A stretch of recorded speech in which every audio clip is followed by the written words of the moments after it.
All right, let's go over some of the key differences in vinyl versus sublimation for those of you who might be new to one or both of them. One, my vinyl is done on a commercial printer. It's done on a Roland. It's eco-solvent. There is a whole discussion to be had on converted eco-solvent printers. So if you're wanting to do that or you're going to purchase from someone who has converted, just be mindful. Now, there is a big difference between one with a heater and one without. I can get into that later if you would like me to. The first big difference is one, this is a sticker. It literally is a vinyl sticker. If you pull it back, it's got a sticky backing. So you don't have to have any heat, any special machines, nothing. You're going to peel this off. You're going to put it on your cup. You can leave it that way. You don't have to seal it if you don't want to. I suggest putting epoxy or Crystalac on it because it will help it last longer. But you don't have to if you're new, you don't want to. And then with sublimation, this is a printed transfer. It's basically just a piece of paper. It's a special piece of paper with a special piece of ink.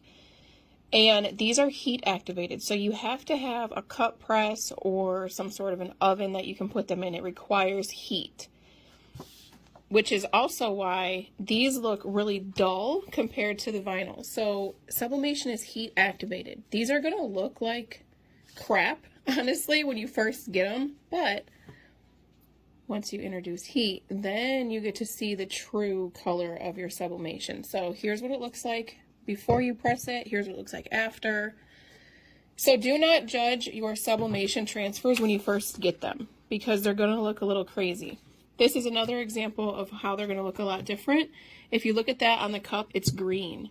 Greens and blues look really weird before they're pressed. They don't look like they're right. So if you ever get one and you're like, I don't know if this is right, test it first. If you're worried about it possibly ruining your project, you can go to any place that sells fabric, get like a yard of polyester. The higher the polyester count, the better.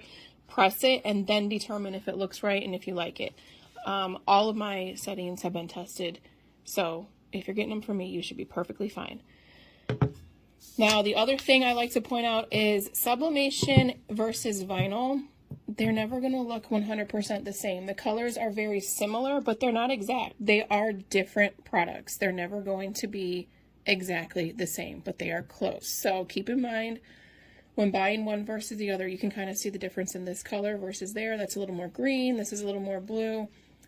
They're done with different machines and different materials. They're never going to be perfect. They should never be perfect, but they should be pretty close. So, you know, a lot of people will tell you in the descriptions, colors may vary from screen to project. That is going to be true 100% across the board, no matter who you're buying from, where you're buying from, what material you're getting, everything's going to look a little bit different. But those are the main differences.